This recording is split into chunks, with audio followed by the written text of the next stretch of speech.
Welcome to SVG-TV News for Monday, October 9th, 2017. I am Rochelle Batiste with the details. Minister of Economic Planning and Sustainable Development, Camilo Gonzalez, said the support of the opposition is welcome as part of efforts to fight climate change and its implications. Speaking in Parliament on the government's approach in tackling climate change in relation to adaptation of its effects, Minister Gonzalez said his government has recognized climate change as a serious issue and continues to implement policies to address it. Minister Gonzalez, however, accused the opposition of continually opposing efforts again at addressing such an important environmental matter. Members of the opposition opposed the government's introduction of a mechanism to pay for a disaster contingency fund, attacking it as more taxes. They opposed the contingency fund. The honourable members of the opposition have opposed consistently the distribution of building materials, which is to rebuild homes damaged after storms and to make people's homes more climate resistant. They have criticized the housing program led by the Honourable Minister of Housing, which has built homes for people displaced by storms and moved people out of seawater mouth and put them elsewhere in this country. On the issue of mitigation, the members opposed in this House the geothermal bill. That's right. Whose purpose is not only lower prices on electricity, not only energy security, but the very issue of mitigation. Minister Gonzalez said all hands are needed on board to address the pressing issue of climate change and encourage the opposition to join the government in this endeavor. They talked about the effects when it hit home, but never a holistic discussion of the policy and how to get on board with the issue of climate change in St. Vincent and the Grenadines. We welcome their support, no matter how belated it may be. There is no future time for cooperation. The time is now. Our arms are open. We need all hands on deck to withstand climate change. But, Mr. Speaker, all you have to do, all the honourable members have to do, in the words of one of my favorite artists, Sizzla Kolanji, is clean up your heart and come. And we'll be waiting. I'm obliged. The Ministry of Agriculture will not oppose private entities wishing to export bananas to extra-regional markets such as the UK.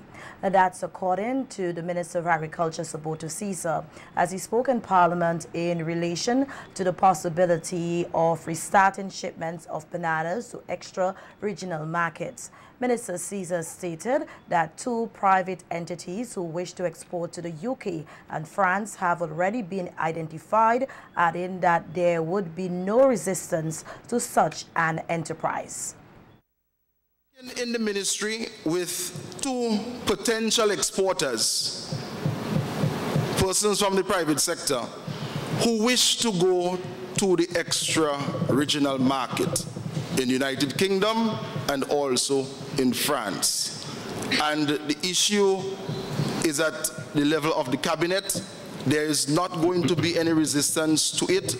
The technicians in finance are asking some questions, but there is no resistance from the Ministry of Agriculture to allow persons in the private sector, if they have a market in the UK or France and want to export to those markets, to allow them to do so. But in conversations with Windfresh, Mr. Speaker, Windfresh is attempting to sell as much bananas on the regional market from the Windward Islands. Minister Caesar, however, highlighted some important factors to be considered before the process of exportation to the UK begins. Mr. Speaker, the exports to the UK is dependent on several factors, and I want to note them. One, yes, we have the black sigatoka under control, but we are expected to complete the global gap compliance by the end of November. Without the global gap, you cannot go to the United Kingdom. Mr. Speaker, what is very important is that Windfresh, which on the books is the sole exporter of bananas to the extra region, has to express an appetite to market bananas from St. Vincent and the Grenadines to the United Kingdom. The Agriculture Minister also stated that the ministry is embracing technologies introduced by Health 200 Inc., which will soon be made available to farmers of SVG. I am aware that this is being employed by the government of St. Lucia, and their persons in St. Lucia were using it. I'm also aware, Mr. Speaker, that the Honorable Leader of the Opposition, the Honorable Member, for East Kingstown, also is utilizing the chemical available. We have gone so far, Mr. Speaker, at the ministry to advise the input warehouse to speak to the company so that they could start to carry the chemicals for sale at the input warehouse. And in the agreement, in the memorandum of understanding, it shows that there will be demonstration plots in different places in the country.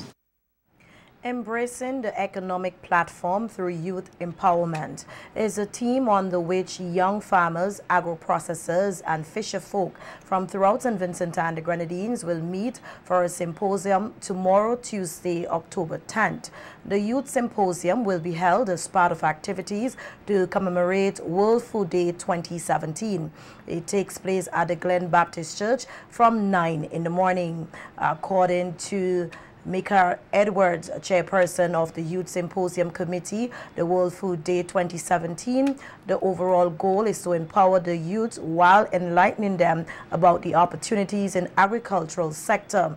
Edwards says the Youth Symposium will provide guidance to youth on how to engage their agricultural passions while successfully contributing to job creation, economic development, and food production. And as such, a mini youth expo will also be held, at which 10 young persons will exhibit aspects of business from across the agricultural value chain.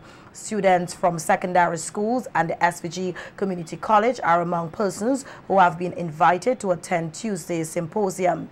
The official opening ceremony will be addressed by a representative of the Ministry of Agriculture and Dean of the Division of Technical and Vocational Education, Osborne Bowens. Head of the Banana Unit in the Ministry of Agriculture, Karamo Brown, will deliver the feature address. In other news, the North Leeward constituency is on its way to seeing a significant growth in sporting activities with the opening of the new Cumberland sporting facility. The facility, which is a joint initiative between the National Lotteries Authority and the government of St. Vincent and the Grenadines, was officially opened on Sunday, October 8, with a cricket match featuring several West Indies players such as Darren Sammy, Andrew Fletcher, Kesrick Williams, and a number of local cricketers. In his remarks at the opening ceremony, Prime Minister Dr. Ralph Gonsalves said the development of the Cumberland Sporting Facility forms part of his government's aim to ensure that St. Vincent and the Grenadines is in a position to host more regional and international sporting events. Nikita Tony tells us more in this report. The opening of the Cumberland Sporting Facility was witnessed by hundreds of patrons who journeyed to the North Leeward community for the special occasion. Costing over $3 million, the facility, according to Prime Minister Dr. Ralph Gonsalves, is part of the tremendous accomplishments in the development of cricket fields and sporting facilities across SVG over a period of 16 years under the ULP administration. In 2007, we spent $54 million to redevelop Arnesville, fix up Arnesville 2, fix up Stubbs and Sion Hill playing field. so that today you can have international games and certainly regional games at the Tuanisville Fields, Sign Hill and Stubbs, but you could also have at Chile in Georgetown and Park Hill, and you can have here at Cumberland. PM Gonsalves gave the assurance that the ground of the newly opened Cumberland facility will receive lighting to facilitate the playing of night games. The decision was taken that wherever there is a power plant, where there is a playing facility, VINLEC must provide the lighting for that facility. That is why South River's got the lighting. It's not because it's Ralph's constituency. Now it is time for Cumberland. The Prime Minister further gave an update on the lighting of the Annisville playing field. Not able to do the Annisville lighting because the Eastern Caribbean Civil Aviation Authority was reluctant to permit us because the planes were landing at E.T. Joshua. But now that we are at Argyle, I gave instructions to the Minister of Sports, S. Mackey. I also gave the instructions to the Sports Council that they must explore the costing for the facility at Annisville. Sunday's official opening featured an exhibition match between the North Leeward All-Stars, or the Carlos James 11, and the Prime Minister's 11. Both teams consisted of current and former West Indies players in the likes of Darren Sammy, Andrew Fletcher, and SVG's own Kesrick Williams. But in the end, it was the All-Stars who shone the brightest to become the first team to be crowned champions at the Cumberland Sporting Facility. Nikita Tony reporting for SVG-TV News. And the Unity Labour Party's caretaker for North Leeward, Senator Carlos James, thanked all involved parties for their hard work and dedication in making the facility a reality. The National Lotteries Authority and the government of St. Vincent and the Grenadines, they delivered this facility to the people of North Leeward. Moreover, $6.5 million was spent to ensure that facilities throughout the length and breadth of St. Vincent and the Grenadines were completed for you, the sportsmen and women of St. Vincent and the Grenadines. This is indeed a national accomplishment which we all should applaud the government and people of St. Vincent and the Grenadines and the National Lotteries Authority for this immense effort. Pointing out that the facility will significantly aid in the hosting of more sporting events in the area, James said it will also assist in the development of the youth in the area. Talk about having this facility as an international one, but importantly, the many youngsters, boys and girls you saw here today. We are going to launch what is called the North Leeward Sports Academy to ensure that every single young athlete in this constituency is exposed to some form of professional training. Because we have the facility and we have to bring the coaches, whether in track and field, whether in cricket, football. I saw Grant Cornell earlier, who is playing an active role with his grassroots tennis. We have to bring him to North Leeward and continue to develop our sportsmen and women. Minister of Tourism and Sports, Cecil Sess-Mackey, further added that with the opening of the new sporting facility, constituents can expect to see a number of major sporting events taking place at the venue. In the next 2 weeks' time, we will be bringing more international games to North Leeward and to Cumberland when we host the International Masters Cricket Competition. North Leeward, look out for games down here. This is going to be a very important facility. So I end with a challenge to the clubs, a challenge to the teams, a challenge to the communities. If you look around St. Vincent and the Grenadines, you would see that the clubs, the teams, and the communities that are successful and the associations is the ones that have a plan.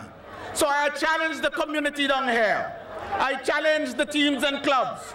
Come up with a 5-year strategic plan that will take sports in North Leeward forward. You already have a great degree of success, but I'm sure that you're hungry for more. The generosity of the private sector was evident today when several contributions were made to boost the capacity of the Milton Cato Memorial Hospital. At a handing over ceremony held at the Foreign Affairs Conference Room, Flo made a contribution of $5,000 as well as a donation of a 50-inch flat-screen TV, a brand new modem to boost internet connection and flow channels to the accident and emergency unit at the medical facility. Meanwhile, Andrews Refrigeration handed over a brand new air conditioning unit and will install the equipment free of cost.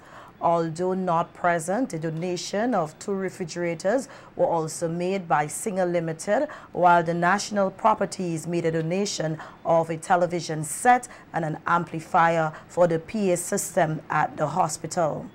Trade and Investment Promotions Officer at the Ministry of Foreign Affairs, Bernadette Ambrose Black, expressed gratitude for the contributions, which she said will impact many lives.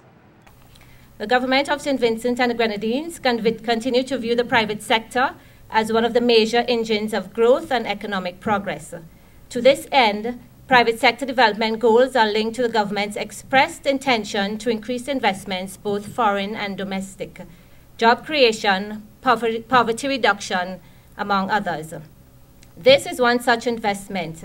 By giving generously to the needs of the Milton Cato Memorial Hospital, you, the philanthropists present here today, spearheading the various corporate entities, donors from the private sectors have made an investment into the health sector.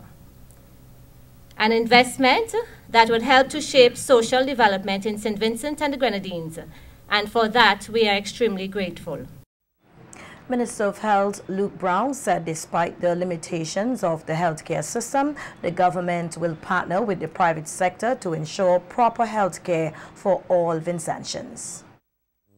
The hospital is delivering on its mandate to serve the public, and it is responding to the healthcare needs of individuals.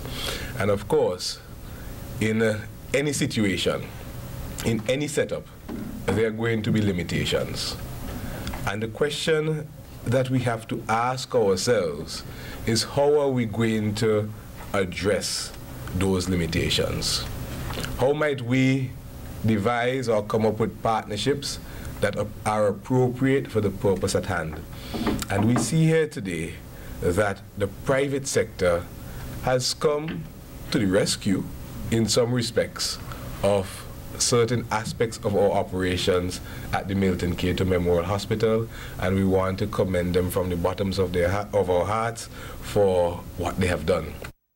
2 of the companies that made donations, Flo and Andrews Refrigeration, expressed their elation at giving back to a sector where everyone would benefit.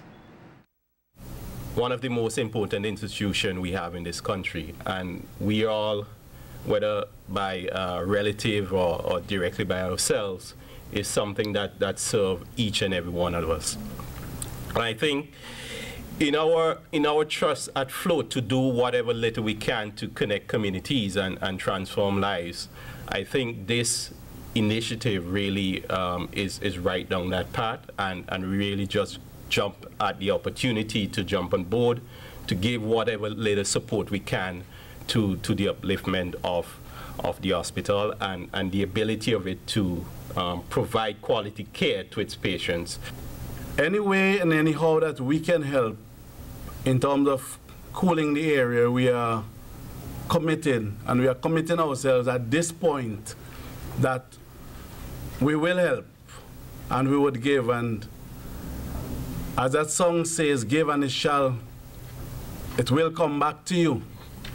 And obviously when you give, if you don't know the scripture, there's a portion of scripture that says, give and it shall be given unto you, full measure, pressed down, shaken together, and running over.